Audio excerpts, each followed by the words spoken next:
Good, bro. Well, ladies and gentlemen, here we have Coach Anthony Rodriguez. You know, great fight. Like I watched the fight, I look at it like a classic.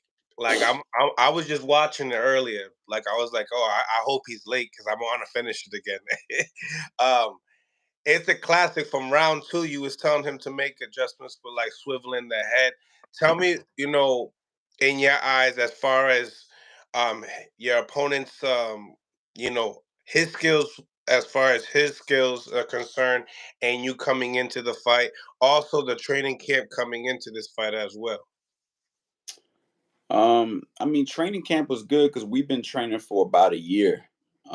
He hasn't fought in 11 months prior to this weekend.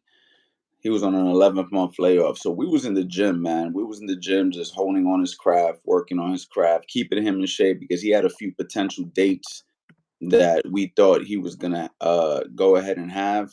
Never went through, and it just kept on getting prolonged or whatnot. When we finally got the date, we did everything like we normally been doing. And then the last 3 weeks of camp, he likes to go out with Shakur Stevenson, Teray Stevenson, his cousin. He likes to go down there and he likes to cut his weight down there and basically finish his camp there. Is kind of something he's been doing as of recently. So once that all got said and done, it was fight time, right? So we went to the fight and you saw what happened. Do you go to Houston as well, or? I didn't go to Houston with him this particular camp. But again, I've been training him for like a year basically. The last 3 weeks, he went ahead and he just went down there with Teray and just continued basically what we've been doing up here. And him and Shakur Stevenson, they got a really close relationship. So I'm sure he was being guided and helped by Shakur while he was down there. It's a little different situation for me. I'm not totally used to letting a fighter leave my presence, but it's kind of something that he's been doing before I even became part of the team. I've been with Raymond now for this. This was my fifth fight with Raymond. So it's just something that he's been doing before I came around. So it's kind of one of those situations where if it ain't broke, don't fix it type thing. So I just come in, I do what I do, and that was that. Um, okay. So now round one comes. The guy has pretty decent footwork, has a good jab, hits Raymond with actually three big shots. What was going through your mind at that moment, and then gearing up to that corner talk? Because we didn't get to hear you talk on that corner. We got to hear you talk on round two. So what were you saying on round one? First thing I told him is pick your right hand up because I seen he got timed over the top twice with a left hand over the top. Um, and we already know that Komatov has 12 knockouts or 11 knockouts out of his 12 or 13 fights. He basically knocked everybody out except one person. Um, and he was doing a really good job in the first round of keeping his distance. He was timing his jab with Raymond. So my thing was I didn't want Raymond to get caught in the early rounds, especially while he's not fully warmed up yet. So it was safety first for me. And I basically told him to keep his hands up and stay sharp defensively. Um, that's what I told him in the first round. Okay. Round two comes, you tell them that keep your head off the swivel. You're shooting punches with your head straight up. And you know your opponent has Okatov. What was the name? Oderbek Komatov. I always pronounce his name improperly, I believe. So don't quote that, but it's somewhere around those lines. Komatov. All right. Yeah. Well, to Komatov. All right. So Komatov has success in the early half of the fight. Um, what do you think that was due to? Man, listen, he had over 200 amateur fights. He won a bunch of Asian gold tournaments. I think he's just a very good fighter. I think that, he worked his way up to number one in the WBA for a reason. He's knocked out most of the people he's fought. Guys like Woods avoided him. Nobody wanted to fight this guy. This is the number one guy. uh, in the division, and he's just a good fighter. I mean, nobody wants to, give credit to guys. You know what I'm saying? But the truth is, the guy was just a very good fighter, relatively unknown here in the United States. So therefore, people don't really know what they're dealing with. Um, I knew he was a good fighter going in, and I always made sure that I reminded Raymond of that, because Raymond is a very confident fighter and he believes in his ability. But I also wanted to make sure that he realizes, like, listen, Ray, you're good, but this guy's good as well. So we have to be sharp with this guy. And so my job was to keep him mentally focused and sharp throughout the fight. You know, what would you have to say just coming into the fight, knowing that they're two undefeated guys, but they're young, and at the same time they're going for this title, and they have like 12 fights. Like they don't have many fights. What would you have to say about that, doing to like going forward to like film study and stuff like that? You only got 12 of those. Are you going into the amateur background and checking out that stuff too? I looked at everything. I'm gonna be honest, man. In the beginning, I didn't. But then as I started to learn more about who we were fighting, I was like, yo, let me start watching this guy a little bit. And I went as far. I watched all his sparring. I mean, he has sparring clips. I watched heavy bag clips. I watched, all his fights. And the more I watched them, the I had mixed feelings about him. At first, I started to feel like he was going to be a super easy opponent. Then it changed, and I started to say to myself, "This guy's going to be difficult." And then, me not seeing Raymond for 3 weeks, him going down to Houston for 3 weeks. Of course, I understand he's with Shakur Stevens. Me not seeing him, and now I'm really nervous. You know what I'm saying? Because I'm like, I'm not there. And so going into the fight, I was definitely nervous, probably just as nervous as the fighters were. You know what I'm saying? But I also, you know, by the grace of God, got a good eye for boxing, and I was able to make adjustments in the fight, as I seen them. And one thing that I realized in the fight was that, and not just this fight, film study as well, just so you know. And I knew that this was going to be in my pocket the whole time, was that Odebek doesn't do good when punches are being thrown back at him. So he's a guy who builds off of a momentum. And Raymond likes to box from the outside. But the only issue, I could see Raymond boxing from the outside, but also inviting Odebek to him. And when you're inviting a guy to you, you can get caught with a big shot. And I already knew we were dealing with a power puncher. So once I seen that he was kind of like going jab for jab with Ray, when I kind of told him stay off the center line, because there was a few times that they were jabbing each other, but they would both hit each other. If you notice, like both their heads snapped back as they were jabbing each other. So Hmm. I want Raymond to get into this jab thing where they're That's how close this fight is. yeah, I didn't want him to fall into this mode of, we're exchanging jabs, we're exchanging left hands, we're exchanging hooks, because we all know that's what a puncher wants. A puncher wants to exchange those shots with you, especially at mid range. So that's when I decided, you know what, we got to step directly to him. We got to close the distance. We got the shorter arms, the quicker punches. Hmm. Um, Worked tremendously on our inside game over the past 5 camps that I've been with him. Because that was one of the main things. Besides me focusing on his jab, I focused on everything, and the inside game has been one of the main things. And I told him, like, listen, we got to go to him. We got to step to him. So you believe that while doing the research of Odebek, his inside game was kind of weak, not necessarily something that you guys could take advantage of. Yeah, because he likes to throw his punches a little bit wide. He's got that Uzbekistan style. Those guys like to open up their punches to get more power. And don't get me wrong, that can be effective. He's also taller. Um, so he had the longer reach. So I knew at a closer distance that Raymond had enough defensive skills that he can go ahead and catch and smother a lot of those shots. And I knew that he could punch in between those shots. Um, and So I took, I went ahead and took the chance on Raymond and said, listen, let's go to him. And I feel like Odebeck's kind of like a bully because I watched him fight a really short fighter. I forget the guy's name. He's like a Tarzan or something.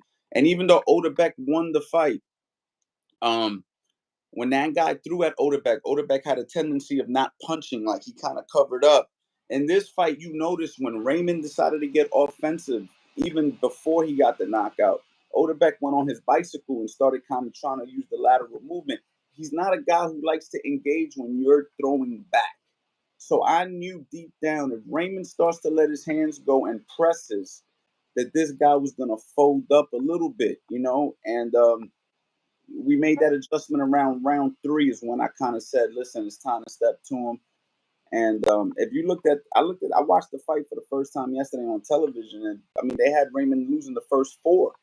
So luckily we made that adjustment early, even though I don't think he lost the first four. Watching it on TV, I thought he actually did better than what they were saying.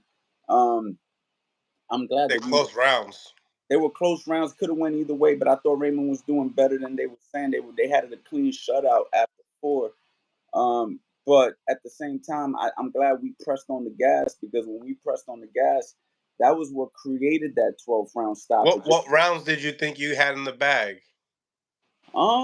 He didn't look bad in the first round to me. Second round, he didn't look Nah, bad. he lost the first round though. He did lose it. I mean, Yeah, I didn't he had score it. Odebeck had the better those Oh two yeah, big yeah, over, yeah, yeah, yeah, yeah, yeah, yeah. He did lose it because he got caught with those two left hands over the top. I agree. He did lose the first and round. he won the judges over because I heard the crowd going crazy. Yeah, the second round I can't remember. Third round Raymond was clearly winning and then got clipped and he kind of fell off balance. Got a little like his legs kind of shook under him a little Number bit. two, right? But that Now, that now was he. that was three. That was three. And then But so round two, he got tripped up on the mat. Was it? I can't remember. I'm gonna have to go Remember back. he went and he tripped and he went all the way to the Yeah, ropes. yeah. I think that was the second or the third. I can't That's the remember. second. Okay, and then the third round, he was actually really doing really well, like completely dominating. And he actually got caught with a shot that kind of shook him up a little bit. Yep, yep, I remember. So yeah, I guess you could argue he lost the first three. I don't remember the fourth, but again, I knew that we had to step to him. I just knew that that's what we had to do, and it's actually good that he didn't step to him necessarily in the first three because that's when a puncher's is most dangerous.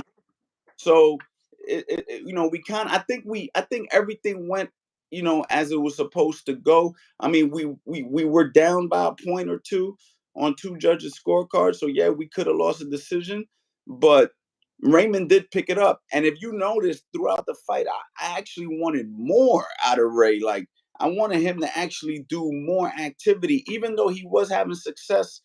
I feel like he could watching it on film, it didn't look bad to me, but in the moment, in the fight, I felt like he needed to do more. I just felt it in my soul. I was like, he has to do more. You guys, that's why I stood So on him. you're the underdog in this fight.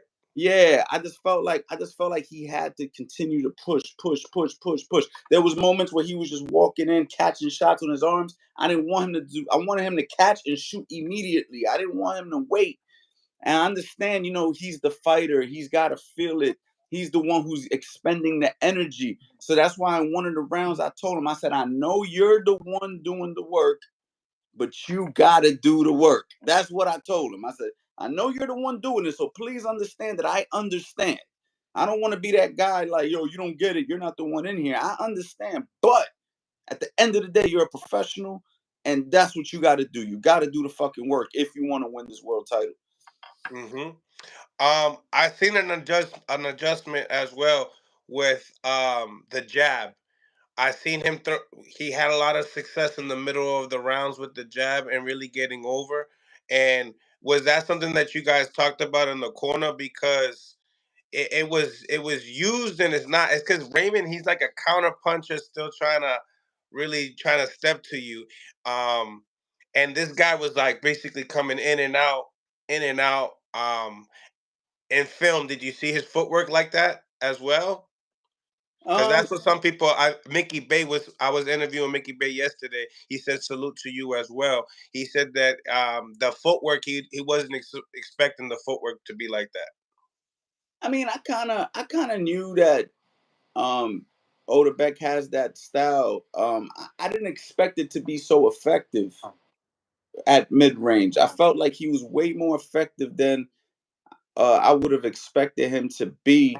But I also wasn't surprised that he was going to be a challenge. There was things in the fight that Raymond obviously did on his own. I mean, Raymond's a well-schooled fighter with great instincts. Mhm. So, you know, the jab adjustment that you're talking about, I mean, at the end of the day, I always encourage a fighter to use the jab. I've been working on Raymond's jab since I got with him. He even said it at the fighters meeting. That's one of the main things. Timothy Bradley asked him, "What have you learned from Coach Anthony?" Because believe it or not, Timothy Bradley, when I walked into the fighters meeting, he told me, "I'm glad I finally get to meet a legend," and that's what he told me. I said, "You're telling me that?" I said, "You're Timothy fucking Bradley." You see what I'm saying? Like, you're the legend here. But he was like, "No, coach, you're one of the best trainers I've ever seen. I love your work. I'm a big fan of your channel." Like, I was humbled like you wouldn't believe. So Timothy Bradley was showing love from the very beginning. And he asked Raymond, um, what have you learned from coach? And he was like, "Well, the main thing was the jab, right?" So um we've been working on it. You know what I mean? So Raymond, if he sees it in the ring, he's gonna be able to use it. I don't always gotta tell him because it's like we've been working on this. You know what I'm saying? This ain't nothing new. So I'm not telling Raymond everything to do at every second of the fight. I'm just giving him general guidelines. Everything got to get done in the gym first. If we don't work on this shit in the gym, it's not going to translate to the fight. So there's certain things that he just knows he has to do. I don't have to tell him. And if he's not doing it, that's when I got to remind him. Because like you were saying, in the beginning of the rounds, he was get you guys they were catching each other with the jab, and I noticed that towards that middle there was a separation it stopped happening a lot more, but there was this fight changed in so many different directions. Like it was like a movie, to be honest with you. Um, when you seen it for your own eyes, the next time, did you feel like the same way? Like you felt like it was a movie type of a was a, deal? it was a story book ending. It was a career defining fight for not only him but for me. You know what I'm saying? As a coach, so I believe that man. It was like God was with us, man. You know what I'm saying? Like he was with us, and we did what we were supposed to do. A lot of people didn't know what Ray was capable of. They didn't know that he can actually press. A lot of people look at me and they think I'm a coach that just focuses on defense and shoulder rolls and stuff because that's a lot of the stuff that I've promoted, like with my courses and shit that I sell. But we're complete, man. I told that to Timothy Bradley. I was like, he said, "What kind of fighter do you describe yourself?" He asked that to Raymond, and Raymond said, "I'm flashy, I'm slick." But then I interjected and said, "No." I said, "I like to add something to that." I said, "He is flashy. He can be slick." I said, "But he can also go in the pocket." I said, "He can also attack the body." I said, "He has grit." I said, "So when I look at Raymond, I look at a complete fighter. When I look at myself as a coach, I look at myself as a complete coach. I can do the mitts. I can give instructions. I can do all these things that I can motivate. I can demonstrate." So but people don't know that until you're put under the fire. You can tell people all you want what you could do. It's not until you're under the fire that people are going to believe it. And I think that now Hundred percent. after yesterday, I think a lot of questions were answered, about just us as a unit, us as a team. I would have to completely agree. Gearing up to what Tim Bradley said, like I'm actually happy that he said that because I've talked to so many different people, and some people be like, Coach Anthony is an internet coach. But the thing about it is, a lot of people don't understand is a lot of these old school coaches, a lot of because I deal with the same thing. Um, you know how to market. So just because you know how to do it doesn't mean that that's what you are what you specialize, is what you do. It's just that that's something that you can actually do. Coaching has been elevated to, you're a prime example of where you can elevate to when it comes down to, just going into different avenues when it comes to boxing. So salute to you, salute to Tim Bradley for giving you that. And yes, gearing into that, you got a lot of praises as far as the corner talk. People loved it. Um, but the thing about it, when you lose, you don't get that same energy, right? I had the great. So speak a little bit upon that, because I know that you gotten a lot of input coming out of this big win. Yeah, oh yeah, man. The love has been great. People have been giving me my flowers all the last 48 hours. And it feels great. You know what I'm saying? I'm not gonna sit here and, act like I don't notice it. I notice it. I love every second of it. Um, but yes, listen, this is boxing. Somebody has to win, somebody has to lose. And sometimes you learn more in a loss than you do in a win. So, as a coach, you have to be, and as a fighter, you have to be able to accept both. You know what I'm saying? And you have to be able to accept criticism, because when you put yourself out there, that's just what it is. You're putting yourself in a position where criticism will happen. So, I mean, I'm always open to both. However, you know what I'm saying? Just because a fighter loses doesn't mean that the corner didn't do their job. Sometimes you just lose, man. You know what I mean? Like, nobody faults a basketball team when they lose 105, 103. It's a good game. Somebody had to win, somebody had to lose. Luckily, we were able to pull out the victory in a very tough, competitive fight. And this was a fight that will elevate all of us. Honestly, we're all going to get better from this fight because it was a clutch moment. We had to work to get it. I mean, we worked the whole camp and we had to work fight night. I mean, I was working my ass off in the corner. Raymond was working his ass off in the ring. Shout out to Coach Reg, Coach Teray. They were working their ass off in the corner with me. They also participated strongly in camp. So, I mean, it was just a complete situation where everybody had to do their job, and that's what you get. You get a good result when everybody's working. Well, salute to everyone that has tapped in, all the 200 people we have here. Coach Anthony, you might have seen him this weekend on the Top Rank card. Crazy, crazy win with the new world champion, Raymond Ford. Now, you might have seen Coach Anthony on the channel speaking upon the Jermaine Ortiz and Teofimo win and a couple segments that we've done in the past, but this is our first live. So we're coming into this super chat. It's gearing up to that question. HLD, thank you for the $5. Imagine Coach A would have had Ford fight like Jermaine Ortiz running. Not only would Ford had lost on the cards, would have not had a chance to be champion with the KO. So I'm glad that HLD put it out there, because I know that he was actually one of the guys in the comments speaking upon our conversation upon that Jermaine Ortiz and Teofimo Lopez. Great example of being an underdog situation, but took it into a different way. What would you have to speak upon that? Yeah, I think that's the difference when you're in the mix and when you're watching as a fan, right? So for me, right, even though I was very vocal, I thought Jermaine Ortiz won the fight. I was, and I still think he won the fight.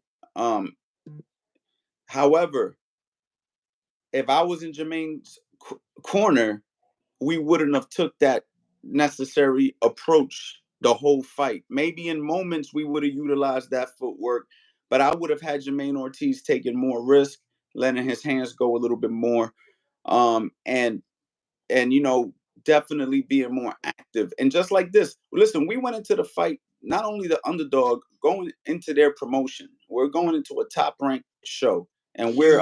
and so I already knew all those things. I was taking all of that into account. Devin So Haney and Cambosa situation, basically. right, so every close round I considered it a loss. Every close round I considered we lost the round. So that was the mentality that I had, and luckily I got a fighter who I believe in, that I believe can take those chances and takes those risks. Like, you know, that's the thing. Like, I know Raymond. You know what I mean? It's not like that was my first time in his corner. I know him. I know I'm in the gym with him. I see him. I've been in corners with him in professional fights. So I know what kind of animal I got in front of me. So I know what chances I could take with him. I'm not being brave with another man's blood because I know what kind of animal I got. I know what kind of fighter I got. And I know that Raymond could do it. So that's why I chose that approach. Now, if I felt like Raymond ain't have a chin, if I felt like Raymond couldn't handle the pocket, if I felt like Raymond didn't have the skill set, then I would have always played the safety first button. Um, I would have always kept safety first because my goal is for a fighter to be able to go home to their family at the end of the day. That's more important than anything. But I knew I had a dog. I knew that I had a dog that could walk him, and that's what we did. So, now the big win. Before we get into that, you speak upon you need a knockout to win. Did you truly believe that, or do you knew that you was in that predicament? I knew that we needed every round in the championship rounds in order to make the fight go down to the wire. I knew that if we would have took off round 10, 11, and 12, thinking that we had it because we had some success rounds 5 through 10, if we would have took off those rounds, we definitely would have lost. Going into the 12th round, I was not sure who was winning. I was hoping that we were, winning, or I was hoping that we can at least argue a draw. So that's why I stood so strongly. He won round 10, and I told him, dude, you need every single round. He said, did I win the round? I said, yes, you won the round, but we need every second of every round moving forward into this fight. I wanted a knockdown. I'm gonna be honest. I even said a prayer to my grandfather. I said, "Please, abuelito, we need something. We need something spectacular to happen, please." And then that happened in round 12. Man, I'm not saying I believe in miracles or anything, but damn, you know what I'm saying? We couldn't have asked for a better outcome than that. And the thing is, I just knew. I just felt that it's like it's one of those things where your intuition talks to you. It's not your brain. It's your intuition. Something inside of you is letting you know, dude, we got to do more. We got to do more. And that's why I pressed that issue. I talked to Raymond about your just your collaboration with you two, and he says that you guys work very well together, and just watching you work in the corner, you could tell that you're made for this. You know what I'm saying? For that moment. So I want to give you your flowers on that, because really on that moment when you see a lot of fathers that want to take this place of being the head role coach because they see that you know this coach is making money on my son, and I can take over, and or whatever the case may be. I want to get paid that salary, or whatever the case may be. So we see that they don't necessarily perform at when the lights are on. Maybe in sparring they do, but in their life it's different. You know what I mean? So salute to you on that. Uh but nevertheless, the 12th round comes, and he scores it, and within the last, what, 8 seconds? So, yo, check it out. Check it out. This is how you know God is real. So he drops him with like 15 seconds left. The referee calls it a slip. Yeah, If yeah. he would have called that a knockdown, we wouldn't have been able to go ahead and follow up It and would have finish. been a draw, right? It would have been a draw. And not only that, Raymond wouldn't have been able to run down on him the way he did because he wouldn't have had enough time. The fact that he called it a slip gave Raymond the opportunity to go ahead and finish the job. We all knew that was a legit knockdown, but the referee said it was a slip. He's How real. how He's per- real. how perfect was that? He's real. He's How real. perfect was that, man? And the thing is, Raymond was looking for the knockout. He even said it to me. I'm gonna stop him. Raymond was looking for the knockout. Like we didn't abandon boxing. We just took a different approach. We decided to just bully the bully. And Raymond, like I said, he got that capability, man. The kid is the real deal, man. I've been telling people this for a long time. Listen, I don't just coach anybody. I turn down way more fighters than I work with. I'm only gonna work with fighters I truly believe I can help. And I knew that I could help Ray. And I knew that Ray is the real deal. That's another reason why I got with him. When I got with Raymond, everybody thought he lost to Vasquez, and that's when I got with him. I didn't want to get with him when he was, people was starting to believe in him. I wanted to get with him then because I had a whole bunch of different things going on. I didn't think I could have time for him. And then I seen that he had that tough fight. I said, nah, I'm gonna help him now. When everybody was going against him, everybody was like, yeah, man, you a bum, you lost, you ain't what people are saying you are, blah, blah, blah. Reg called me up, which is the other trainer that was with him before me, and said, Ant, man, I said, I got you. I said, now I got you. Because I knew, man, Raymond was way better than what he showed in that particular fight. And we were able to bring it out in these last few fights together. Yeah, and this is also huge for Eddie Hearn, obviously, the way they met. He inboxed Eddie and they built their relationship through there. And now he has a champ, before being a world champ in his stable, signing somebody, while being a world champ. So, like, what do you see is next? What do you see in the future for Ray? We spoke to Ray, and he said, "I'm gonna move up right after this fight." I'm pretty sure you heard that too on Instagram. I think last night he said something about they spoke upon maybe another champion at 26 if the money's right. What would you want for your fighter? Because coming into this fight, he did look a lot like more filled in, like a man in this fight, and even the commentators were saying the same thing. I want him to get paid what he deserves. So I want him to follow whoever's gonna give him what he deserves. I know he can make 126 again. I know he doesn't want to make 126 again. It ain't easy to make 126. But if he gets paid the right money for unification, um, I think that he could do it. Now, if they're not willing to give him what he deserves for unification, then why would you suffer and try to lose those extra 4 pounds when you could just go to 130 and win a title at 130 and be a two-division world champion? So I know Raymond can go to 130. I mean, we had him sparring Jermaine Ortiz. He sparred Teofimo Lopez. He sparred 150 pounders. We know that Raymond can get in the ring with a heavier guy. We know that he's strong at those weights.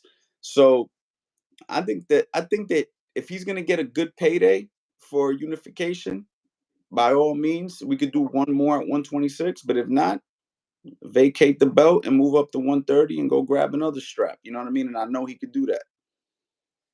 Um, obviously he's a kid that you know he's coming from the mud, right? I'm pretty sure big paydays is something that he's looking forward to. Where do you see those paydays at 26 or 30? Um, well, who's the champion at 130 again? The one who just fought Vasquez? Well, yeah, I mean, remember we got for 130 we have you got Lamont Roach, you got Foster. Yeah, or Foster's an opportunity. The other kid who just fought Vasquez. But the thing about it is that Navarrete is moving up, so that the title he has is going to be open for the number one contender, which is Albert Bell and whoever that's going to be. Um, those are like the bigger names.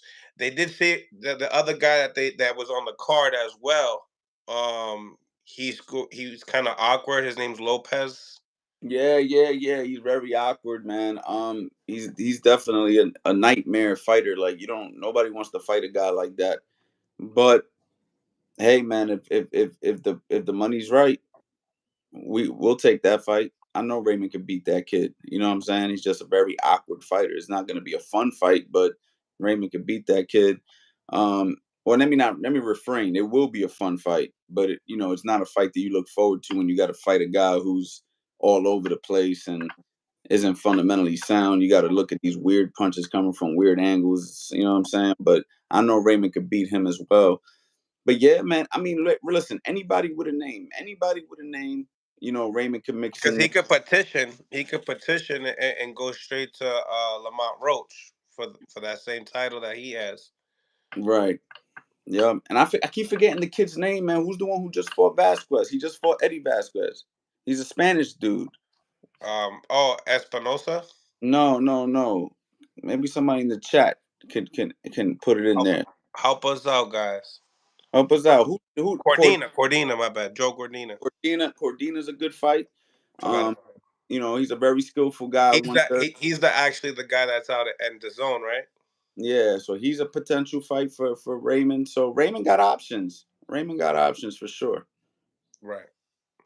Um, what as far as you're concerned, they don't you guys don't help out on the matchmaking as far as like, hey, these are the I, three names. What do you think? Like they don't. when I found out about Odebeck, man, I found out after it was signed, sealed, and delivered. You know what I mean? Raymond came to me, we're fighting Odebeck. I'm like, okay. You know what I'm saying? So Raymond has been pretty saying yes to anybody and everybody. That's one thing I'll say about Ray. Ray does not turn nothing down, dude. Like just go on his box rec. Go look at his previous four opponents, man. I mean, he's been fighting nothing but undefeated guys or guys with one loss. He just went ahead and accepted a fight with Odebeck on their promotion. A guy that nobody wanted to fight, for the record. Nobody wanted to fight Odebeck. Everybody was avoiding this guy with good reason. You give me a guy like Odebeck, Raymond vacates that belt, I'll make Odebeck a world champion at 126, 100%. That kid is a very good fighter. So, yeah, Raymond doesn't duck or dodge nobody, man. You said that Raymond's a all around fighter. Is that as far as punching? There was a couple fights that people were saying, "Hey, he doesn't have power," and then his last three fights, people saying, "Hey, oh, he has some power." As far as that's concerned, moving up to 30, do you feel like that increases? Because sometimes people say that like for instance, Devin Haney, he seems like he's becoming a little stronger at 140. Is that something that can happen for Ford at 30? Yeah, I think Raymond has much better punching power than he gets credit for. You got to understand too, like Raymond is a pure natural boxer now turning into a complete fighter now. I mean, he's 24 years old, man. He's a young kid. So he's still learning as he's going and what his capabilities are, what fires he's willing to overcome. In the beginning of his career, he was doing a lot of sticking and moving. But as he's developing, as he's getting a little bit stronger, a little more confident, he's taking chances. He's staying in the pocket. He's shooting shots. He's very accurate. He doesn't waste many punches. If you pay attention, he lands most of the shit he throws. He's a very accurate, precise puncher. Um, so he's a good puncher, man. Listen, I've seen him sit guys down in the gym with 16-ounce gloves. That weigh 147 pounds that are contenders. So Raymond by no means is a soft puncher. Now he might not be this, triple G type of a guy, but if he puts 4 or 5 hits on you every round, those shits add up. The reason why I asked too, because at 30, we try to figure out where, his legacy is going to be. Maybe undisputed at 130, while all these guys like Keyshawn, Abdullah Masons, they all move up into 40. Maybe he goes and entertains, finishes his career around 30, 30, 35, 40 type deal. So he'll probably have a long time. I feel like he might have a long career at 30. And undisputed, do you feel like that's on the menu? And if that's on the menu, rank those guys that we speak upon that are the most challenging in your eyes. What, at those other divisions? Cordina, Foster, and Lamont Roach. I'm gonna have to go back and look at those guys. I'm gonna be honest. I don't even study those dudes because those dudes haven't been on the horizon as of yet. You So don't I'll know who has the belt. Everyone has the belt. It's like hot potato with that belt at 130. yeah. I don't. I'm gonna be honest, and I'm not that guy who's watching these guys very closely. I just started watching Odebeck when I found out we were fighting Odebeck. So I don't want to sit here and make up some lie just to sound smart on the interview. The truth is, I'll start paying attention now to see who these You haven't potential. seen Oshaki Foster? I've seen highlights, but I haven't sat there and watched them. I'm gonna be honest. So um, I'll pay attention now. I'll start paying attention now, and I'll let you know in a future interview who I think is the more challenging opponent for Ray. But what I will say is this: I believe that with the proper amount of time, Raymond can box anybody. Um, again, I've seen him box guys 135 pounds that are top the food chain and be very successful. So, guys at 130 pounds, I'm not really worried about it as long as we have enough time to train. We have a good training camp, the right sparring partners. Raymond could box anybody 100%. Mm, mm. So, this week we have Ngannou and Anthony Joshua. Coach, you broke down a lot of Ngannou film from the last Fury fight. Can you speak a little bit upon this matchup? Damn, that's already happening? Yeah. Oh shit. I'm gonna go with experience. I'm gonna go with Anthony Joshua. I think that Ngannou is very, very strong. He proved that. He proved me wrong. He proved a lot of people wrong in his fight against Tyson Fury. He definitely was able to hang in there, give Tyson Fury everything he can handle. However, I think Anthony Joshua is a different kind of a fighter um than Tyson Fury. I think he'll take more chances. I think he has more data to work with now, so he knows how to prepare better than Tyson Fury did. Tyson really didn't know how to prepare for a guy who has no boxing film. Now we got a good 10 rounds on him or 12 rounds on him, however many rounds it was that he fought, that you can study and you can pay attention to. I think that Anthony Joshua's jab will be the difference in this fight. I think he's going to utilize a good jab. I think he's going to play a smart defensive game. And I think he's strong enough to hurt Ngannou if he puts his punches together. And as long as he doesn't get caught with nothing crazy, he should be able to win. Right, right, right. Do you feel like that fight goes the distance? Uh, if Ngannou doesn't knock out Anthony Joshua with like a big punch, yes, I think it goes the distance. I mean, I I watched Ngannou get hit with some good shots, and his neck didn't even move. Like, dude was just like boom, he just stood right there. So that dude's chin is phenomenal. Um, so I think Anthony Joshua should be able to cruise to a decision. But if it goes into a slugfest, you never know, man. You never know, man. I'm telling you what though, Ngannou, based off of his pure strength, brute strength, has shown that he's going to give anybody a hard fight at the heavyweight division just because he's just such a strong man. You know what I'm saying? Like, it's hard to beat a guy like that. Do you feel like he has enough like boxing ability to stay away? I mean, it seems like if Ganu hits you in the chin, you look like you're gonna go down. Yeah, I mean, I think Anthony Joshua does 100%. I mean, he's a former Olympic gold medalist, former world champion. He doesn't have a belt now, does he? Who Joshua? No, it's all Usyk and Yeah, and so Fury he right now. former world champion. He fought Klitschko. He fought he fought everybody basically except for Deontay Wilder and Tyson Fury. So I mean, we're talking about a guy who is very experienced. And I think in fights like this, as long as the experienced fighter comes prepared, as long as he comes prepared, and it's not like he's fighting a young man. He's fighting a man, around his age. So as long as he comes prepared, experience should carry him through to victory. Experience should carry him to victory. I understand we're dealing with an anomaly situation with a guy like uh you know damn, what's his name? Francis Ngannou. Yeah, Francis Ngannou. I know we're dealing with a different kind of animal with him. It's not something that we're used to, but the inexperience to me, man, I think is going to be the difference. I just think that Anthony Joshua was able to just cruise to a decision, maybe even a TKO if Ngannou gets a little too risky, a little too brave. I think Anthony Joshua got the goods to be able to beat him. We've seen Joshua get up from the canvas from Klitschko, and ever since he's gotten dropped, ever since then, he hasn't really had that killer instinct since that fight.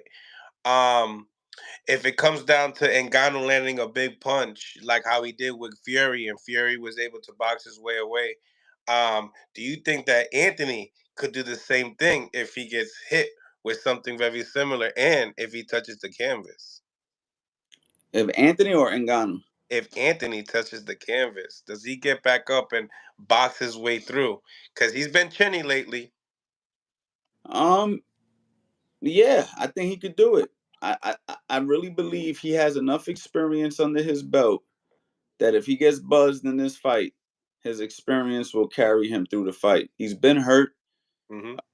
He's fought different styles, many different styles. He knows he's dealing with a puncher. Listen, he lost to the Mexican dude. What's his name? Andy Louise. All right, he lost to Andy Ruiz. And he lost to Andy Ruiz. Came back and outboxed Andy Ruiz easily. Came in skinny, much lighter than he did in the first fight, and basically almost like pitched a shutout. Like he just looked beautiful in a rematch and against the guy who knocked him out. So again, this is a guy with experience. This is a guy who understands punching power. He understands that you can't let your ego carry the fight. He understands that. He understands from Tyson Fury's mistakes of thinking that this was going to be an easy pick 'em fight because he's an MMA guy. So I think when you have enough information on who you're fighting and you're super experienced and you come in shape and you take the fight serious, if he did all those things, which I'm expecting him to do, because I highly doubt he wants to lose this fight, it would be terrible for his legacy. Um, I think that he comes in prepared and experience carries him through. Now, if Ngannou was a more experienced boxer, if Ngannou had, 10, 15 pro fights, I probably would be saying something different. But I just think that this fight, the experience is going to show. And I think Tyson Fury wasn't able to expose it because he underestimated him a little bit. And I think that Anthony Joshua is not going to make that same mistake. The winner of this fight fights Usyk versus the winner of Usyk versus Fury. How do you have Usyk versus Fury, and how does if you believe Joshua, how does he match up with those guys? Yeah, Usyk and Fury has been a very difficult fight for me to read. I mean, I believe that Tyson Fury is a much bigger fighter. He should be able to win just based off of his size. But man, Usyk, man, has probably one of the most impressive box recs I've seen in a very long time. Mm. He fought everybody and beat them all. He's a southpaw. He's strong enough to compete at the heavier division. Tyson Fury's coming off of a shaky, lackluster win against Ngannou. The momentum's definitely on Usyk's side. So I don't know, man. I don't know, man. I really don't know. Me, my brain says Tyson Fury. My intuition says Usyk. So it's like I'm 50-50, you know what I'm saying? Yeah, yeah, yeah. Um, what as far as that, it is because of the skills. Do you feel like anything else besides that can determine anything as far as grit? I mean, obviously we've seen Fury get cut in the eye. Do you feel like he's still I feel like I feel passionate like about the sport? I feel like Tyson Fury's starting to get to the end of his road. I think that Tyson Fury is slowing down a bit. He's been in some tough fights. And I just think that if you're gonna get Tyson Fury, now's the time to get him. Mm. I like it. Now we have what do you think about as far as Canelo is concerned? What's he doing? How he's moving? Do you care? And how do you think about Benavidez wanting to put the pressure on Bevo and Better Beef at 175 pounds? I'm not really mad at Canelo. I'm not really mad at Canelo for not wanting to fight Benavidez. I know that the fans want the fight, and trust me, I would like the fight as well. But I mean, the guy has really done a lot for boxing already, and I think at this point he's just sticking around. He could retire right now. I mean, so I think that from a business mindset, I think anybody who was in his shoes would do what he's doing. I mean, look, he moved up in weight. He fought Bivol. He lost. And he stuck around. Now he's fighting a couple of more fights before he calls it quits. Now, do I think if he really wants to claim that he's the best fighter and he still wants to vocally express that he's the best fighter, then yes, you need to fight Benavidez. But if you're going to vocally express and say, listen, guys, I've done everything that I'm here to do, I'm gonna let these new young lions take over the division. I'm just gonna have one or two more, you know what I'm saying, just to close it out. You know what I'm saying? I want to say thank you for you guys supporting me throughout the years. Then I think that he could do it. But if you're gonna sit there and act like you're still the top dog, then you kind of gotta fight. But if you're just doing this from a career standpoint, I totally understand. You feel me? So it's one of those things where Canelo's gonna have to be transparent with his fans and let people know, like, listen, I'm not saying I could beat this Benavidez kid. I never said I could. All I'm saying is I got one or two fights left in me, and I just want some good paydays, and I'm out the door. Kind of like what Terrence Crawford is doing, kind of like what Floyd Mayweather did toward the end of his career. I mean, Floyd Mayweather fought Andre Berto as his goodbye fight. So, I mean, and I don't think anybody disputes that Floyd Mayweather had a freaking phenomenal career. So, um, Canelo just needs to be vocal and transparent with it, or you know what I'm saying, or you got to fight, bro. No, absolutely, absolutely. Shout out to Rachel Dornaire in the live. You don't need a cam up. We got Coach Anthony on the live as well. Um, I like this. Now, when we got coming into this, it's official. Frank Martin and Tank Davis. Do you like the fight? Does it like crosses the T's, dot the I's for you as far as Tank is concerned? I mean, I like Frank Martin, man. Funny true story. Frank Martin asked me to train him when he was 6-0. I didn't even open the DM. I didn't even know who he was. Next Oh, thing I see this guy on TV and shit, I'm like, hold on. I look at my DM. I'm like, yo, I could have been training this dude, man. What the so now hell? you check all your DMs now. I tried to, man, but I Okay. missed that one, man. I'm disappointed because I would have loved to have trained Frank Martin, but I didn't know who he was, and I didn't even open the DM. But anyway, me and him actually spoke about it and laughed it up later. But um, I think it's a little soon for Frank Martin to be fighting a guy like Gervonta Davis. I kind of wish that Frank Martin would develop a little bit more. I wish they would give him an opportunity to develop a little bit more. But I do think that he has a very strong, good head forward style that can give Gervonta Davis a lot of issues. We've seen Gervonta Davis have issues with aggressive guys like Pitbull Cruz. I think that Frank Martin presents similar type of attributes, except probably much better fundamentally. Um, but I do think that Pitbull Cruz is a little bit more intense. But at the end of the day, it's a good fight, challenging fight. But again, experience, man. When you're dealing with experience, you got an experienced puncher like Gervonta Davis, who's been under the bright lights already, has been built up to be a superstar already, kind of has that crowd and that love from the crowd, and everything is going to be behind him. And Frank Martin's kind of coming in B side. Man, it's hard to fight. That's an uphill battle, man. Unless you're like Raymond Ford or somebody, you know what I'm saying? You got yourself an uphill battle, man. It's not an easy thing to do. But Frank Martin is a fantastic young kid, a fantastic young fighter with a lot of potential.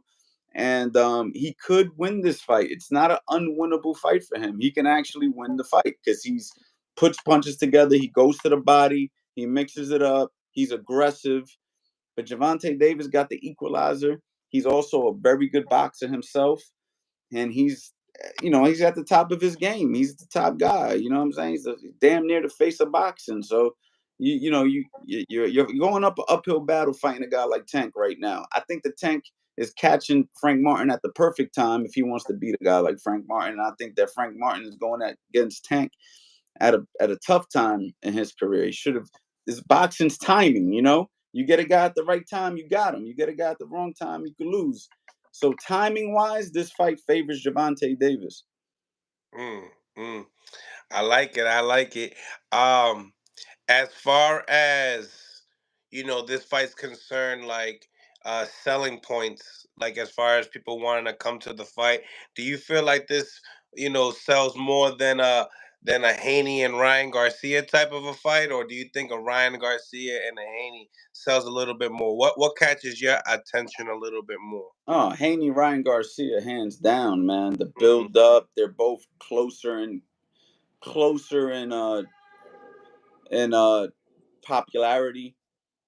So I don't think Frank Martin's that popular. I think he's a boxing fans type of a fighter. You have to really be a boxing fan. But as far as like the general public knowing who Frank Martin is, who the hell knows who Frank Martin is outside of boxing fans?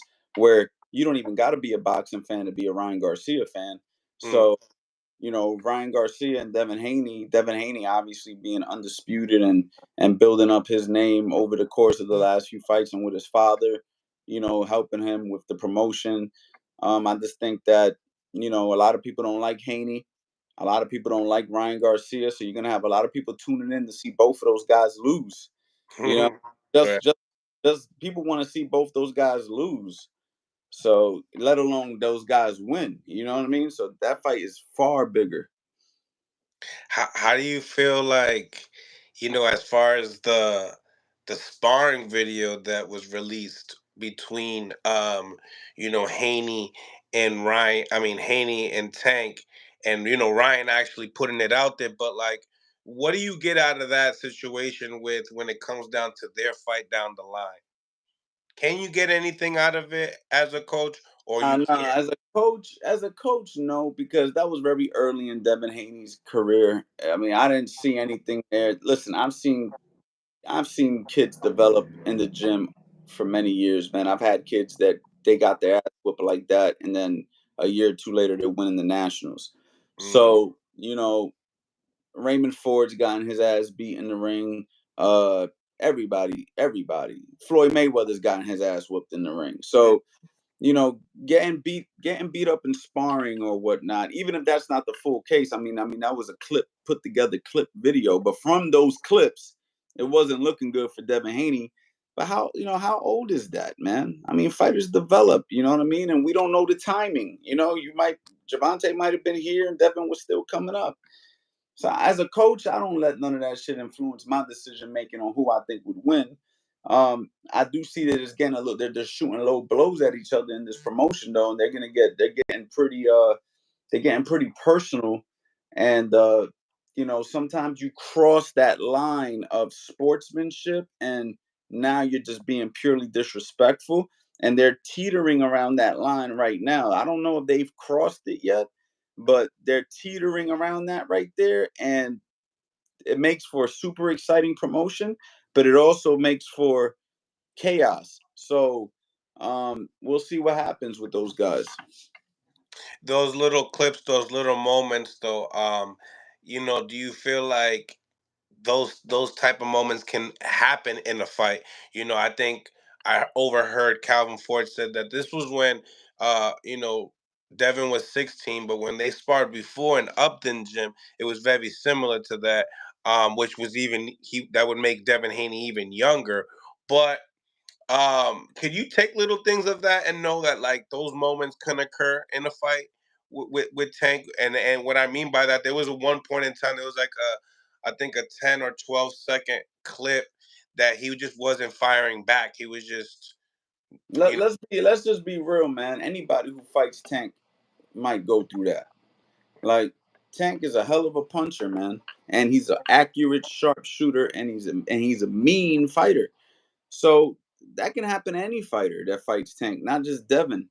So I think everybody knows that. When you get into a ring with a guy like Tank, you're fighting like a pit bull type of a fighter who, you know, can punch.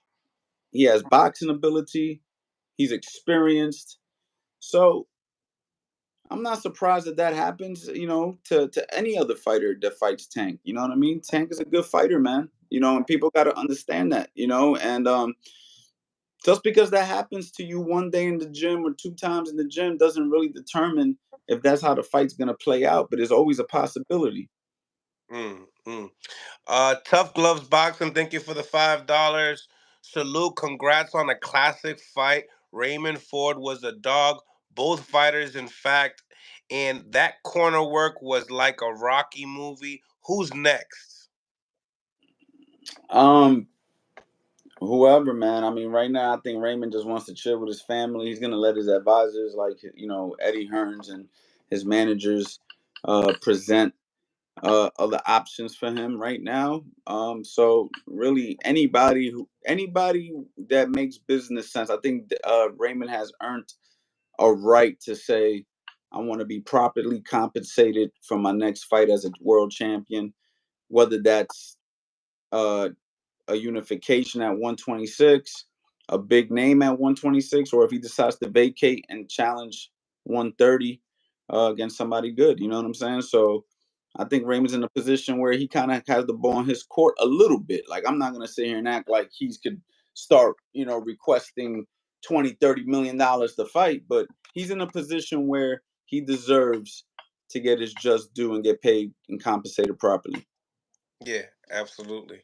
So, Coach, before I let you go, and I appreciate you for coming by, man. For let everybody know where they could follow you as well, and some of the stuff that you do on the YouTube. Not just coach professional fighters, but you do a little bit more for the boxing community. So, if you could just touch up on that. Let everybody know where they can find that stuff at as well as far as content is concerned and where you're at. Yeah, so you guys can actually go to my YouTube channel, Coach Anthony Boxing. I teach boxing basically for all levels, whether you're a professional fighter, an amateur wanting to learn the game, a beginner who's never laced up a pair of gloves. I also have a website, CoachAnthonyBoxing.com, where I sell courses teaching things step by step, easy to understand. Again, for all levels, you have options of what different things you want to learn, or you can get them all at a really good deal. Also, you can follow me on Instagram. That's kind of where I post my day to day, kind of post some of the successes we had, like this most recent fight. And I give tips and advices that as well. So everything's basically Coach Anthony on social media and CoachAnthonyBoxing.com as far as my personal website goes. Now, as far as your career is concerned, Coach, what would you like to get out of boxing at this point in time, and what for the people, some of your best accomplishments in boxing that you're most proud of?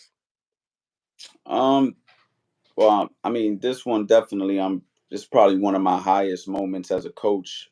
As far as professional boxing goes, I mean, obviously, I was the lead trainer in the corner. Raymond's my second world champion. My first world champion, obviously, was Tevin Farmer. But Tevin Farmer, I was an assistant coach. I didn't take lead in the corner for any of his professional fights. I helped him tremendously in the gym, but I never got an opportunity to step inside of the ring in a professional fight with Tevin. So I think this Raymond Ford one kind of solidified who I am as a coach, and people have seen the development in Raymond over the course of my time with Raymond, where it's been noticeable. So this is definitely one of my most proud moments. But this is my second time being in the corner of a world champion. I've been in 10 world championship camps and corners over my career, so I'm proud of all of them. But this one probably is the icing on the cake, without a doubt. You know what I mean? And I've also helped numerous kids who didn't know how to box. I mean, I got pictures all over the wall. I got Olympic trial certificates there. I got kids that went to the Olympic trials. I got kids who won the nationals. I'm proud of all those kids equally as well. So for me, man, my goal with boxing is to continue to, you know, uh, do what I do best. You know what I mean? Sometimes I get a little bit burnt out from it, and I get a little bit disappointed in the politics of it. And sometimes I consider just walking away from it. But when you have moments like what we had yesterday, or on Saturday, I should say, it kind of reignites that flame and that fire.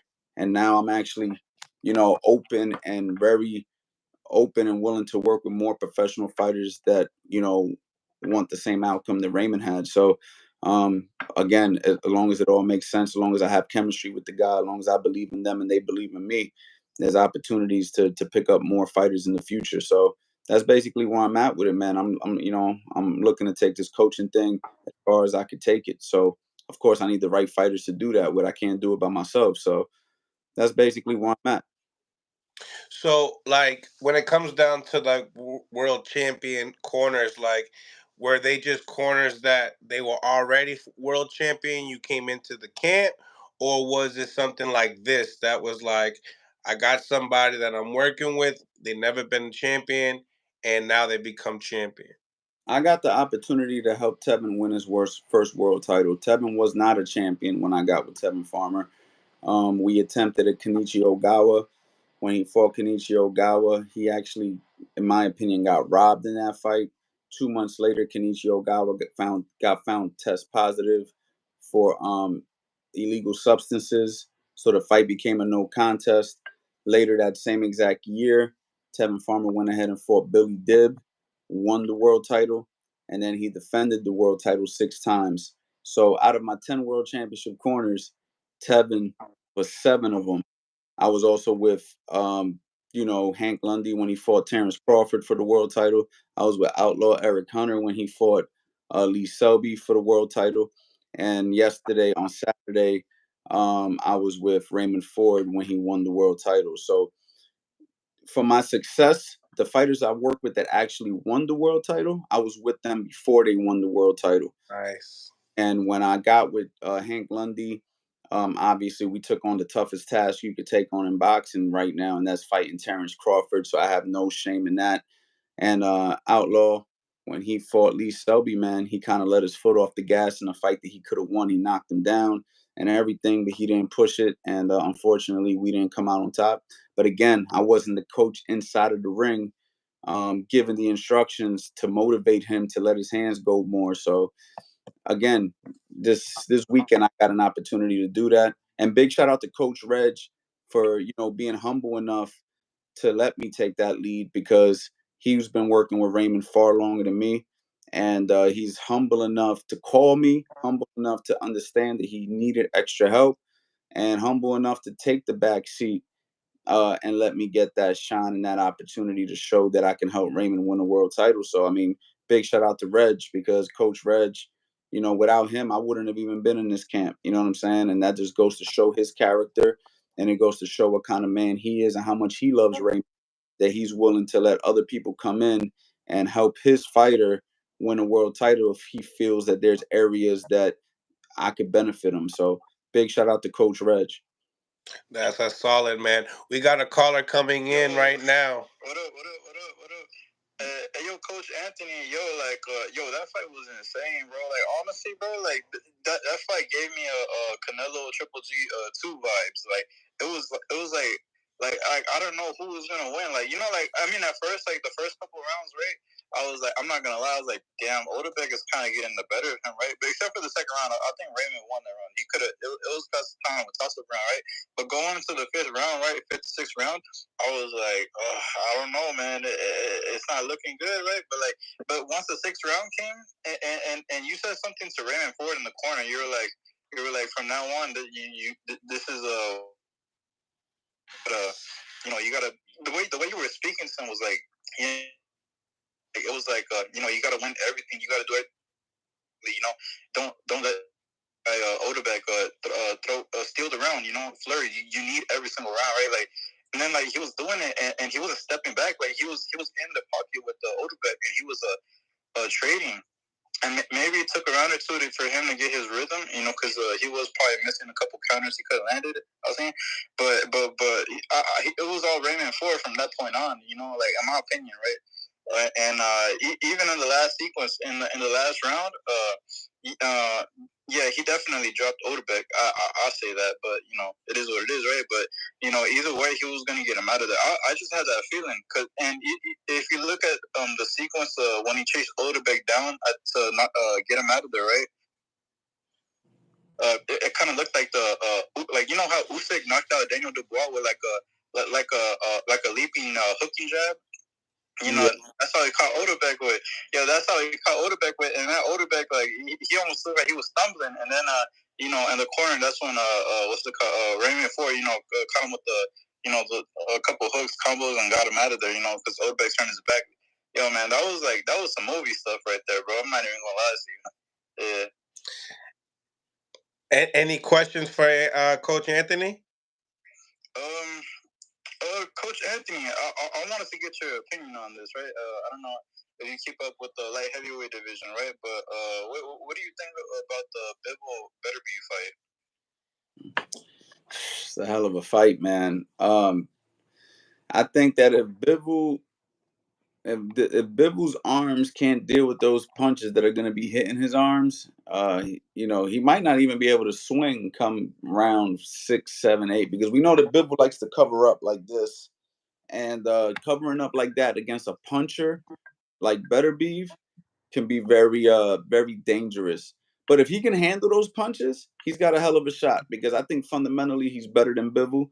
I mean, Beterbiev. I think Beterbiev has flaws in his game, but what he does have is a ridiculous amount of power. So it's a very tough fight, man. I mean, it's hard to count out a guy who punches like Beterbiev, man. But I think Bivol has better overall fundamentals, if you ask me. Yeah. Hey, yo, I know maybe you don't keep up with the 130-pound division, right? But you know what would be a dream fight, in my opinion, right? Is I'm a big fan of Lee Wood, right? Because his also like a comeback kick, right? He gets beat a lot, and then he comes back, right? But he has flaws too. But he's an exciting fighter. Yo, I think Lee Wood and Ray Ford would be a barn burner. I mean, they're both exciting. Yeah, that's a fight that Raymond wants. So maybe we can make that happen. Well, thank you, man, for calling in, man. I got a new caller coming in. Appreciate you. No doubt.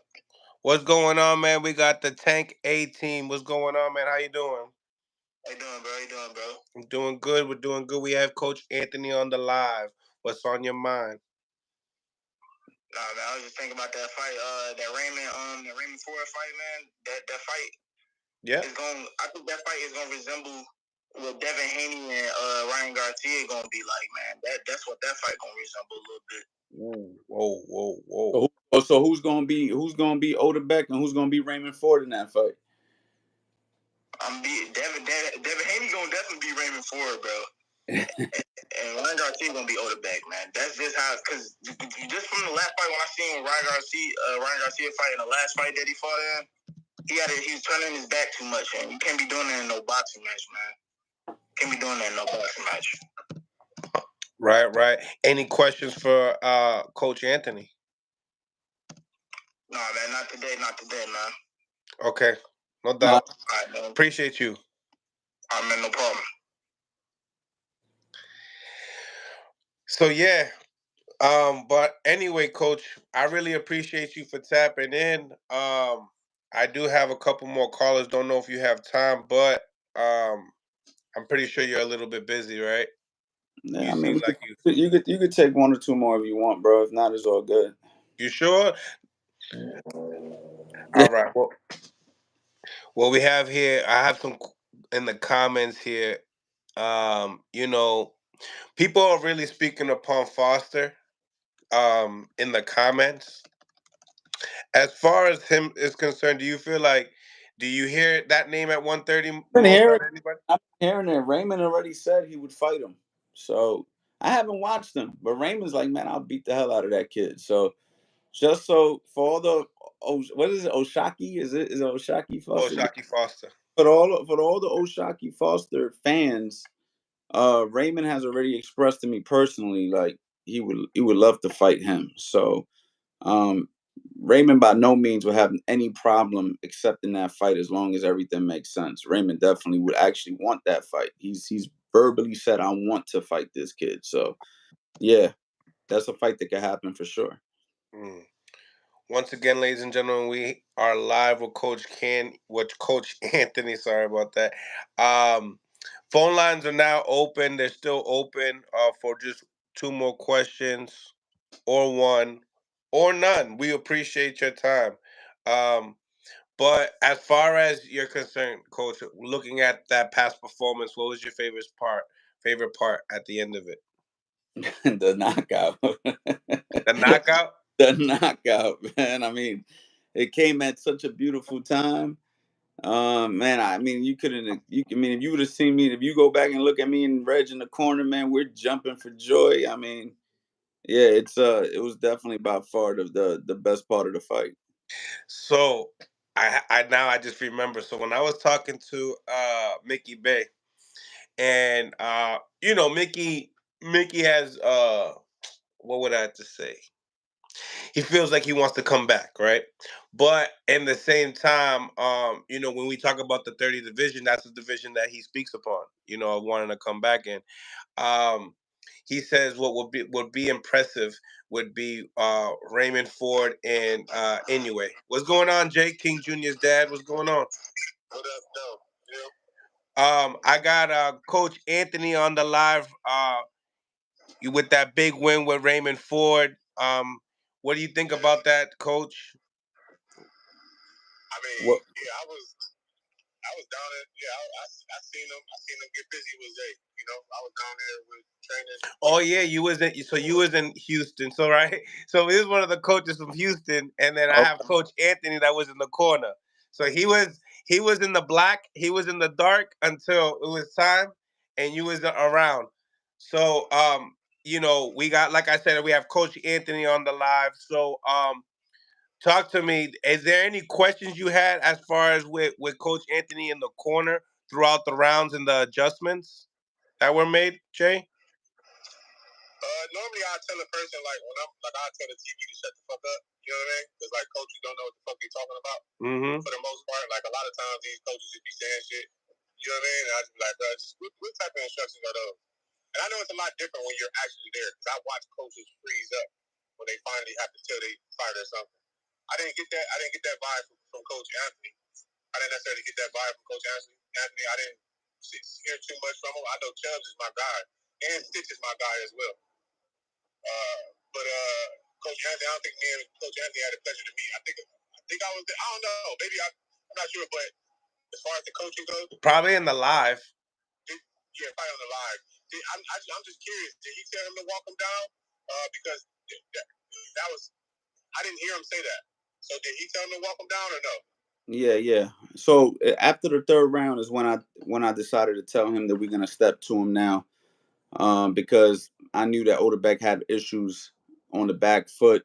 I've seen it in previous fights. I mean, of course, we came out trying to box, and I thought Raymond was doing okay boxing, but I also knew the rounds were too close. And I knew that if we allowed those rounds to be close, we weren't going to get the decision. So that's when I decided to tell Raymond, like, go ahead, step to him. And I knew Raymond could go in the pocket with him. That's what's up, man. That was an excellent. You did an excellent adjustment. A lot of fighters nowadays don't make adjustments. That's why I tell my son, in the 2 minutes and 3 rounds that we have today, we're going to make adjustments. You know what I mean? We're going to make them within a split second. I don't know if people watch, but if I tell my son to do something and he's doing it right there. So excellent adjustment, man. Very good adjustment. I've seen something in Ray that I don't see in a lot of people, man. And I'm going to be honest with you. As of lately, I don't have a greatest of all time, Coach Anthony. Reason being is because nobody is I haven't yet to see a well-round fighter. Muhammad Ali was not well-round. Floyd Mayweather was not well-round. His inside game, I give him about a D-.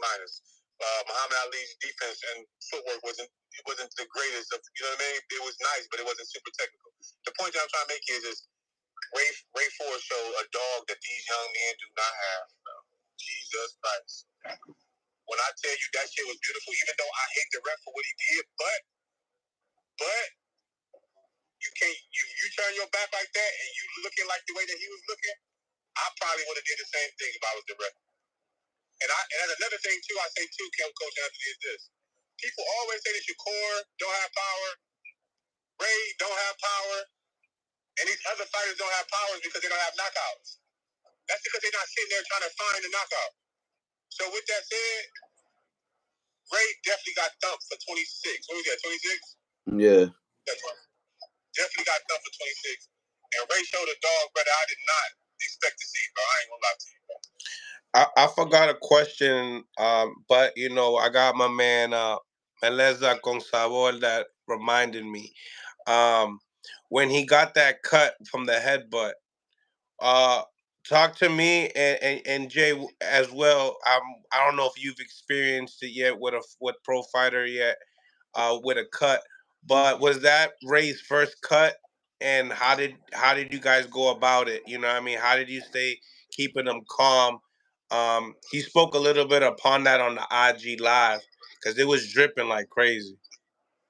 Yeah. That was the first time he was ever cut like that, and it happened in the 11th round.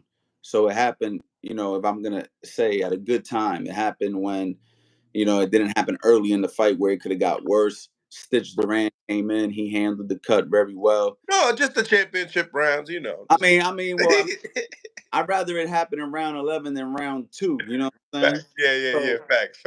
So, and then Stitch went in there. He took care of what he could do in that little short period of time he had. And we were going into the 12th round, and I basically just told Ray in his ear, I said, listen, bro, you got to do this for your family. You got to go out there and you got to step to him and you got to give everything you got this round. I said, don't hold nothing back. And then I also told him, I said, don't worry about that cut, man. That shit's gonna heal. I said, just go out there and do what the fuck you got to do. And he went out there and he did it, man. Was this fight when you found out about his heart and his dog? And be honest, have you ever seen that dog in him? And I ain't talking about his farm, but have you ever seen that dog in Raymond? I mean, I've seen it in the gym numerous times. We never had to go there in a fight that I've worked with him personally. So I knew it was always there. Actually, they asked me, Timothy Bradley asked me that question the night before, man. I mean, hopefully I can get a public conversation with Timothy. He asked me, he said, Coach, does he have dog? And I said, 150%. I said, there's a lot of times that I got to calm Ray down in the gym. He's trying to fight guys and rumble with guys that he doesn't even have to do that with. He can clearly outbox them, but he tries to go in the pocket. He tries to beat him up. So I always knew he had that in him, but we never had to use it under my guidance in a professional fight. But in this fight, I knew we had to use it. OMAC Original, thank you for the $5. Ray walked down with no punches and made fight harder for himself, but he fire and he will be elite. He picked up the volume. I kind of brushed up on that, like as far as when it comes down to the jab of like stepping in instead of just straight walking them down. He was getting hit with some punches. If you would briefly want to speak upon that. There was times that Raymond was walking in naked, and I would tell him in the corner. I said, "Listen, Ray, you got to punch." Walking in naked. Yeah, I was like, you got to punch more. I need you punching on the way in. You'll hear me stressing it throughout the whole fight. All you got to do is go into the fight and watch me in the corner and see what I'm saying to him. So there was moments that I felt that Raymond should have been punching a little bit more. I understand that he was also playing defense and catching shots on his arms and on his gloves to tire out Odebeck a little bit, and also so he can get his wind, so he can go ahead and unleash his offense. There was strategy to what he was doing. So he's the fighter. He's the guy in the ring. He's the one dealing with the punches. And sometimes a fighter has to go off what they feel. You can't control every single thing a fighter does. If you try to do that, you're basically just trying to live through the fighter. So I got to allow Raymond to see things for his own eyes and do things. But my job was to encourage him to pick up the volume. And that's what I did. I don't think that he made the fight harder on himself. I think that if he would have played the outside game, he would have been inviting Odebeck a little bit, and Odebeck would have had leverage on his power shots, which was a straight left hand. And I think giving Odebeck that opportunity to land it as he did early in the fight a few times, we don't know what the outcome could have been, because anybody could be hurt, anybody can be stopped. And so I think us playing the game that we did, push the puncher backwards and make the puncher uncomfortable, was exactly what needed to be done in that situation. I think we would have made it much harder on ourselves trying to box. I also don't think that we would have won the close rounds trying to box on a top ranked card when we're coming as a B-side opponent. I think we would have lost, and I think everybody would have basically faulted me in the corner and faulted us as a unit, saying, why didn't you bring it to this guy? You're fighting for the world title on his promotion. You should know better than that. So I made sure that we left no stone unturned, and that's why we pressed the way we did. Yeah, I like that. Now, we have on the live King James Jr.'s dad. Do you know who King James is? I do not. Watch this, ladies and gentlemen. Right? Do you know the black kid that he hits everybody in the body and drops them? The little black kid that he got like a super highlight reel on Instagram for speed. all the time. I don't know if I've seen it about. I do remember a kid that he had like a beautiful body shot, and he was a really young kid, like 10, 11, 12 type age group. Well, like this kid right here. Okay, all right. Yeah. So, yeah, he's coached by his father, so he's on the live with us right here. So yeah, Jay, I know you was gonna say something, but I cut you off. No, it's okay. What up, Banks? How you What up, doing? Hey, yeah, so look, two questions. What did you think about the referee stoppage, and what did you think about those two scorecards? Because I had the scorecards. My scorecard was a little off from them other two. So I'm not gonna say. I'll tell you after I hear what you I didn't. what you said too. I wasn't scoring the. I actually started to like you, man. Shit, because I don't know you, but the point that you just made was fire. Fucking Thank fire. you. Yeah, you check him out on YouTube. His content for coaching is dope. Like, you know how he just say going in there naked. Like, I like talking to coaches because they know how to break things down in little sentences and words, and it helps me out with my students. You know, so I said that to you, Anthony, before. That's why I started watching you from the beginning. I know exactly who he is now. He on YouTube. I know exactly who he is. Yeah. Okay. That's what's Yeah. up. Yeah, so those are two questions that I got for you, brother. What do you think about the referee stoppage and what do you think about those two scorecards? Well, I wasn't scoring the fight in real time. I was going off intuition. And my intuition told me that we needed every second of the fight, every second of the round. I felt that it was very close. I felt that we could definitely have lost a decision. So that's why I was so adamant on Raymond being the aggressor and stepping to him and basically creating the knockout that he created. I think that the stoppage was great because truthfully, he hit him with a straight left hand when he was on the ropes. He completely turned his back, and there was 7 seconds left. And we don't need that many seconds to permanently damage a fighter who's not defending himself. He didn't have his hands up. He wasn't blocking. He was clearly just getting hit with clean punches. 3, 4 more of those punches could have definitely landed within 7 seconds, and Odebeck could be permanently damaged. So I think that the stoppage was perfect. I mean, of course, 7 seconds left. People will argue and debate that, but if you're the one getting punched in the face like that, it's a different situation. When you got to go home to your family. But as far as the scorecards go, I don't know who I had winning going into that fight, but I can tell you this: I know we needed that 12th round, and that's why I told him in his ear when he was getting his cut. I said, "You got to leave it all on the line. You got to go out there. You got to do this for your family. Do not take this round off. We need this round." So I knew it was close. Got you. Okay, so understood. So What? you didn't think it was that close, 106, 103. But Who did you think was winning? I'm sorry. Who did you have winning? I gave whatever the guy's name is. I gave him the first 4 rounds. I gave Ray the next 2 or 3, and then I gave Ray the rest of the championship rounds. So you had Ray winning? He had Ray winning before the 12th. Wait, I'm sorry, I can't hear you. He had Ray winning over the 12th. I had Ray up 1 or 2. Ray winning by 1 round. Yep. Okay, so there you go. That's close. Like, so for me, again, I'm also taking into account that we're fighting on their promotion and that we're the B-side opponent. So any close rounds, I automatically assumed that was a loss. So I wasn't giving Raymond the benefit of the doubt. We weren't going to take the Jermaine Ortiz route and assume that we're winning a fight that we're not. So, yeah, that's why I stood on him, man. I stood on him to keep pressing the gas because, I wanted that. I wanted at least a knockdown, and we got the knockout. You didn't want to come back to Mill City Box and say, "Yo, we got Raw.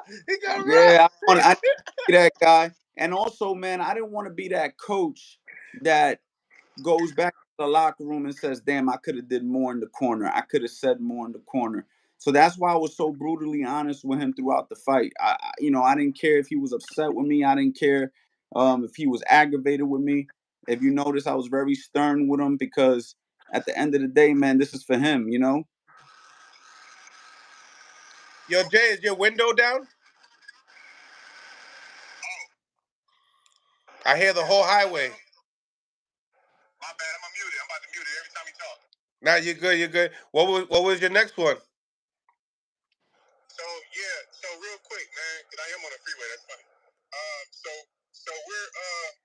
So I've been knowing Ray for a while, man. I can't be biased. I brought my son up there to spar Ray years ago. But I love Ray and I love his dog. And I did say that if the kid was to walk down, if Ray was to walk him down, it would be a longer night than expected. But then the dude is longer rangy, and like you said, he got leverage on his shots. It's why he has most of his knockouts come from the leverage. You know what I mean? So with that said, I knew that it would be an uphill battle, but I still believe that Ray would pull it off. But yeah, them are my only questions, man. When he said, what did he say in the fifth round or the sixth round? I think it was. He said, "I'm about to stop him. Trust me, I'm gonna stop him. Trust me, I'm gonna stop him." Did you believe that? I knew it was a possibility. That's why I wanted to make sure. That's why I wanted to make sure that he kept pushing the option. I kept pushing that, keep pushing that envelope. Um, he told me I'm gonna stop him. I said I know, but I said you got to keep pushing. You got to keep going. I said something along those lines. So I didn't want him to get comfortable in the ring at any point of the fight. I didn't want him to let his foot off the gas at any point of the fight. And I knew that if he kept on pushing, he was going to get a good result because Odebeck, as good as he is, he doesn't like when you punch at him. And that's why I wanted Ray to keep on being first, keep on letting his hands go, and keep on pushing him backwards. Got another super chat here. Melza con sabor. Thank you for the $5. Coach, you did a perfect job. I won my bet. KO. Well, I'm happy, man. Send me some of that. You could send it. My cash app is Coach Anthony, man. You can send it Coach Anthony boxing. Yeah. Let me ask you, Coach. I don't mean to interrupt. I'm sorry. I just want to know this. I really want to know. When he got hurt the first couple times, because I only seen him get hurt twice, which I love for a fighter to get hurt, especially a young fighter, because it's like I want to see who you are after that. You know what I mean? Fuck everything being beautiful. I want to see who you are after that. So with that said, since we've seen that his heart is intact, I want to know what was your reaction when he first got hurt, and then what was your reaction when he got hurt the second time? You know, I was obviously alert, and I seen him wobble a little bit, but I also seen him get his legs back together. So I didn't really panic when he got caught with those shots. When he came back to the corner, I just told him, I said, "How do you feel?" He said, "I'm good." I said, "All right, well, you're good. We got to step to him now," because he got caught with a couple of shots that um, he was leaving. I think he was leaving a little bit of space in between them where he was able to get hit with that shot. But yeah, I didn't really panic too much. I almost panicked more in the first round when he threw a lazy jab and he got hit over the top with a left hand. He got hit with that shot twice in the same round, and that was the first round.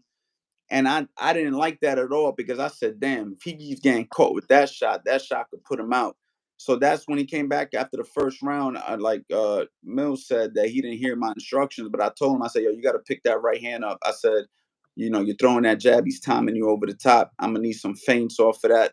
I gave him a bunch of instructions so he don't get timed. And he was like, he ain't got no pop. He ain't got no pop. I said, Ray, I don't give a shit if he ain't got no pop, man. I said, be focused, stay alert. And he was like, all right, all right, all right, all right. So Ray told me he can handle the punching power from the very beginning. But again, you never know, man. You got a guy in front of you who's got 12 knockouts or 11 knockouts out of 12 fights, man. You don't want to take no chances with a guy like that. Yeah, good advice, because it don't matter if you got pop or not. If you don't see it coming, it's gonna hurt you a lot more than if you see it coming. And Ray is a very alert fighter too. He sees pretty much almost everything, which pisses me off a little bit, because by him being like a little brother to me, and you and a big brother to my son, I want him to be legitimate with his defense. What's up with the GOAT? What's up with my dude? Corey Spinks was goody. What's goody, man? We got Coach Anthony on the live here as well. Were you able to see the Raymond Ford fight this weekend? Oh yeah, man, that was a good fight, man. He came back and did what he had to do. What we got his coach right here on with us live. What you like about the fight when it came down to the chemistry of them two? Well, of course, you think the relationship. His name's Coach Anthony. My bad. Sorry. Okay, you think the relationship between a coach and a fighter, for him to push his fighter to be successful. I also like to congratulate him for his victory. You know what I'm saying? I loved it, man. He showed heart and determination, and he got it done. Appreciate it. He said he appreciates. I don't know if he was able to hear that, but in other news, this is new, and I don't know if this is new to y'all. But when you guys coach girls, right, or actually even guys too. So Amanda Serrano, right? She didn't fight, right? and Jake Paul said that she went for a jog, right? And the chemicals of her hair went into her eyes, and the doctors refused her to fight and messed up with her eyes. Did y'all ever thought about that? Like as far as your fighters having gel and jogging, this could happen to anybody, right? Yeah, yeah. That's never Did y'all crossed. know that? That's never crossed my mind. That's never crossed my mind. In a professional fight. So I'm actually like, it's kind of like a blessing to the boxing world in a sense where now you'll think about those type of things. Yeah, moving forward. Yeah, a lot of people, you know what I'm saying? Well, that's women, you know, put a lot of chemicals, you know, but men really don't put too many chemicals in their hair. You know what I'm saying? As far as men don't do that. You know, of course it's women, but a lot of men don't, you know, gel their stuff up and all that. I know brothers. You all right, but you ain't the only one on the sport. You know what I'm saying? Like there's a lot of guys that put gel on their hair. All the women putting product in their hair. No, I'm saying most of the guys don't. You know what I'm saying? Most guys don't. You know what I'm saying? That's why I say, especially not no brothers. Brothers ain't finna make their hair harder than it already is. Well, now moving forward to the female fighters, though. Moving forward, like Coach Anthony said, it's a blessing because now you guys didn't have to deal with that with your own fighters. You know, sorry for everyone in Puerto Rico, but Jake Paul did refund all your tickets back, which is cool. Yeah, that was a good thing to do. Yeah, he's a cool bro. He's cool. Yeah. Now, it seems like he does business the right way. 100%. 100%. Yeah, I'd have been over. I'd have had the opportunity to go over to Jake Paul camp a few times over in Puerto Rico. Oh yeah. He have a nice facility over there. Coach Jake Paul need to go hit up Coach Anthony. You know what I'm saying? We're gonna be having Jay Leon Love live later on tonight as well, guys. What I would say though, when it comes to Jake Paul, just from that first round, I could see his technique got a little better. Though. What you guys think about that? You know what I'm saying? I mean, hey, listen, bro. Jake Paul is doing literally what every other fighter does. Literally, but he's doing it on a broader spectrum. Yeah. Every fighter builds their resume. Every fighter builds up their experience. They take their time. They put on them 8-ounce gloves. He's doing what every other fighter literally does. He's just doing it louder and from a broader perspective. Everybody feels like he's doing it. Literally, everybody has chickens for their personal fights. Yeah, but also, I think he has a better coaching system around him too now. I think that plays a part in his performance the other night because I see that his jab has gotten much better too. Coach Anthony, your thoughts on Jake Paul's performance? First round KO. I didn't get a chance to see it. I was working Ray's fight. The only reason why I asked because it was first round, so I was like, you probably watched it for like 3 minutes, you know. Yeah, no, but I've been impressed with Jake Paul's progression over the course of his professional boxing career. Like the gentleman said, he's doing the same thing everybody else does. You can take any top fighter and go look at their first 10 pro fights, and most of the time you can find questionable opponents. And I think that Jake Paul just has the resources to, like he said, makes it public where you can see it. And he's, obviously getting paid a lot more than the pros who did it, but he has a fan base. He's got a marketing team. He brings something to the table. He sells tickets. So you can't. He made his own friends. You know what I'm saying? And just brought them over there with him. So, at one point in time, do you take him serious because of all the money, the resources, the position that he could put, not just him but his opponent?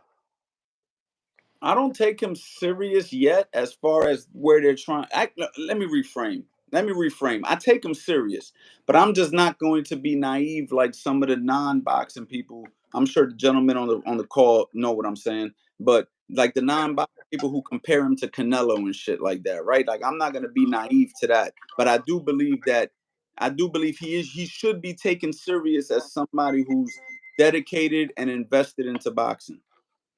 He can steady learn. But he has a long way to go, though. He has a long way to go. But like you said, like Anthony said, right? Obviously, Canelo far-fetched, right? Is Berlanga far-fetched? You know, possibly at 75 when he gets there. I think Berlango's too much for him too. Man, he need to leave them alone. He don't know leave those top guys alone. Yeah, he need. Because of course he's gonna have to test himself. That boy don't look like he's scared though. He look like he'll go in. Listen, I'm not saying he's scared. He's a very strong kid. You know what I'm saying? But he need way more experience. He said he got better footwork than Ryan Garcia. Do you guys believe that? No. That's funny. Man, I take him as serious as Coach Anthony said, bro. His first couple fights, you know, he lost one. He got back up. He started fighting. I like his dedication. What we don't take serious is his amateur pedigree. He doesn't have what we did. We started at 8, 9 years old. This kid came in the game with a bunch of money and went crazy. You know what I mean? So with that said, that's what I don't appreciate. I don't respect. But other than that, the man is fighting just like anybody else, man. He again. Yeah, he just already has a big fan base, and you know he's basically doing what like top ranked amateurs is doing. You know what I'm saying? Like when we turn professional, we're groomed to become a professional. So we're groomed to. Well, that's the end of the Instagram live. Appreciate you guys for tapping in, Anthony. Once again, man, appreciate you. Can't wait to get you back on for the next one. Thank you, my brother. Take care, y'all. God bless, and on to the next. Later. Oh, make sure you guys follow Coach Anthony, man, on YouTube, Instagram, and all that at Coach Anthony, and you go to the website, CoachAnthonyBoxing.com. Take it easy, Thank Coach. you, brother. Take care. You already know. Smash that like button, ladies and gentlemen. Smash the like button. Subscribe to the channel. It's your boy Mills from Mill City Boxing, home of the high level pro boxing media, the fighters channel, the trainers channel, the people's channel. God bless to each and every single one of y'all. I appreciate all the donations that everybody has set down. Become a member of Mill City Boxing by going into the link. I pinned it. Hopefully it works. If not, I'll be posting it into the descriptions for everybody that wants to support on another level. We just hit 20,000 subscribers, and we're on our way to heading up to that 100,000 subscribers, so I could put that YouTube plaque right behind me, guys. So do me the favor and help me reach my goal to 100,000 subscribers. And let's get to 100 members as well, so we can get these members only lives and all exclusive content. Definitely want to be able to give you guys something different but exclusive. I want to give you guys some of the interviews more exclusive, so definitely for people that do want to support the channel, become a member. But once again, guys, like, comment, and subscribe to the channel. Hopefully you guys enjoyed this episode. Once again, I'll be back. Most likely will be with Jay Leon Love, one of the coaches of Jake Paul, and also Elijah Garcia, a guy that fought on the Jake Paul card this weekend as well. And I'll be getting you guys some more hot stuff. So be in the lookout, okay? God bless. On to the next. We out.